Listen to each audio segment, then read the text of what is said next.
Leeds United are relying on the San Francisco 49ers having a pretty good summer, at least in the transfer window. I'm not too bothered about the American football team, but we are increasingly getting a better idea of what their transfer strategy is going to look like. So, in this video, I'm going to run through what exactly we're learning from this window and what we can expect from the rest of what is almost certainly going to happen throughout the rest of the summer. This is the 49ers transfer strategy explained, and if you're new here, please like and subscribe. Cheers.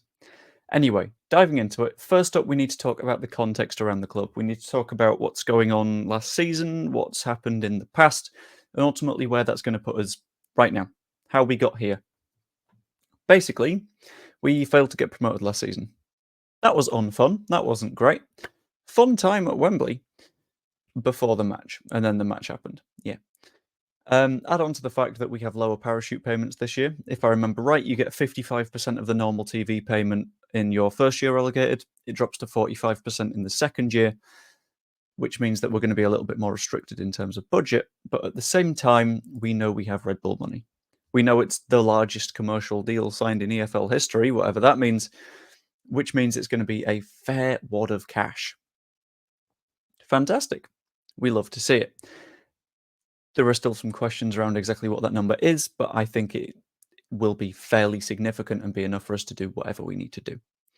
Further bits of context are that there are going to be plenty of valuable players returning from loans. We will work out what we're doing with them a little bit later on. And we also need to be aware that PSR, profit and sustainability regulations, will always be a factor. That's essentially FFP, financial fair play stuff, but you can't just throw money around willy-nilly and sort of hope. That's what various other clubs have done, looking at you, Leicester, and will likely get strapped with points deductions, and that is how you end up in more trouble than it is worth.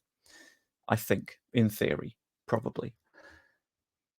Now we've got to talk about what we've learned already. That's the context, that's how we got here, but what's happened in the last few weeks that has taught us a little bit about what the rest of this window will look like. And first up, we need to talk about retentions, about keeping certain players. And obviously, you know that I am referring to Brendan Aronson. Leeds United are keeping Brendan Aronson next year, the number 10/right wing sort of player who can move about across the front line a little bit, is staying at Leeds United despite having been on loan at Union Berlin last season. Potential reasons for this include the fact that if we sell him, we're probably not going to get as much money for him as we expected. And if we keep him, who knows, maybe he'll turn out pretty reasonably good.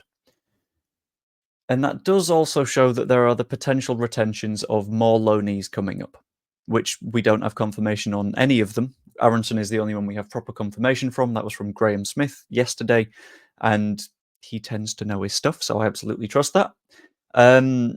But also I've heard word about Rasmus Christensen. People have been talking about Max Wuber. It's hard to say anything about any of these players at the moment because we don't actually know outside of Aronson.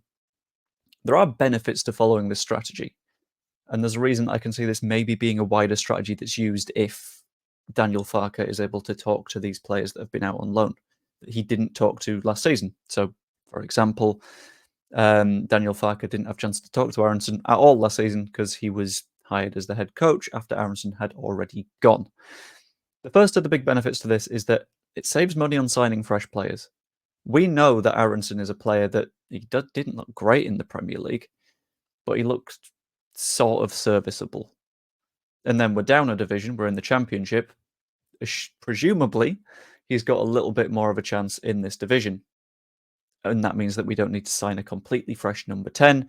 And we have to assume that they're on the right level for the EFL at the very least. Let's remember, these are players that are still getting called up for their international teams. So there's a reasonable enough chance. Add on to that the fact that they are not a loss on the books, which if we would have sold Brendan Aronson for £10 million, that goes down as £15 million lost under profit and sustainability stuff, which is bad on the profit and sustainability stuff because it means that, in theory, we might need to do a little bit more work in the future to make sure that it balances out a little bit. Basically, plenty of benefits to retentions, and I think we might be able to see one or two more of those. But we also have the fact that we're looking at new signings as well. We're not exclusively looking at keeping who we have. There have been a lot of rumours around a lot of potential signings, and for one, I quite like the fact that we're looking around leagues like the Eredivisie, which is the top division in the Netherlands, We're also reportedly looking in Belgium, in Scotland, lower end Serie A sort of stuff. And it does include some relegated teams from those leagues because, as we all know, relegated teams can have quality players, like we were basically scrapped of at the end of last season. We had some decent enough players and we lost them to clubs abroad who were like, look, brilliant, fantastic bargain. The benefit to following this strategy of less commonly watched leagues and potentially relegated teams is that those players will tend to have lower fees, which makes them a lot more affordable for us. And add on to that, the Eredivisie has significantly lower wages than the likes of a Premier League. So, sure, sign a player from the Premier League if you want, but they might cost you 2 or 3 times a week more than someone from the Netherlands. It's a complex one. And we also know that a big turnaround is a must. We're going to have a lot of players potentially leaving this summer, which means obviously we will need to make sure that those players are replaced, which means that we'll need to do a lot of signings. Cresswell out means we'll need at least one centre back. Rodon is gone, so I don't know whether we'll be re-signing him. If we don't, we'll need to find someone else. But this strategy of looking at the lesser targeted leagues for potentially lower fees means that we're able to sign plenty of necessary players in an affordable way. Basically, this way we are able to sign players in quantity and find bargains. When you're in the transfer market, it's not a question of quantity or quality, because you can do both. You just need to look in the right places, look at who's selling players for under their value, and make the right decisions. And I think we're in a good position to do that with what we're looking at doing already. And we also need to discuss sales, because let's be honest, we're not going to keep every single player that is currently at Leeds United going into next year. But on the bright side, nobody is openly forcing moves at the moment. There was a story out about Somerville today in which he said that he's happy here and he could still go. Yeah, I fully accept that. And I'll be honest, I'm not hugely opposed to that. He's earned his place in a Premier League squad. But the fact that he's not actively pushing for the move means that we can quite easily push to get the player's value in any transfer bidding war. No players are saying, I only want this club and I want them by this date, because that speeds things up. And the faster things go for a selling club, the less time you've got to force a bidding war, make people compete against each other, both for playing time for the player and money for us. And it puts us in the best possible position, I think. No urgent sales makes things significantly more comfortable for us. And if we end up not selling Somerville, fantastic.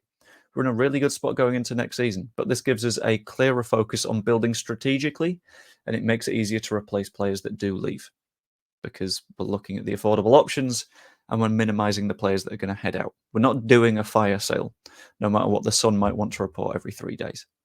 So ultimately, what does this strategy all mean? First up, it means that we are looking at financial security. We are looking at affordable players. We're looking at selling for players' values. We're just looking at making the right decisions, which at the end of the day, I think is the wise move, and make sure that we're a little bit safer, more secure, and we're not risking PSR penalties in the future. It means that we'll have, at the very least, consistent quality in the first 11, because I'll be honest, I feel like Aronson coming back into the fold is a reasonable choice for a number 10 or right wing player, or left wing player, I don't know.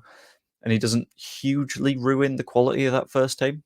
And it also means that there is a potential push for a deeper squad.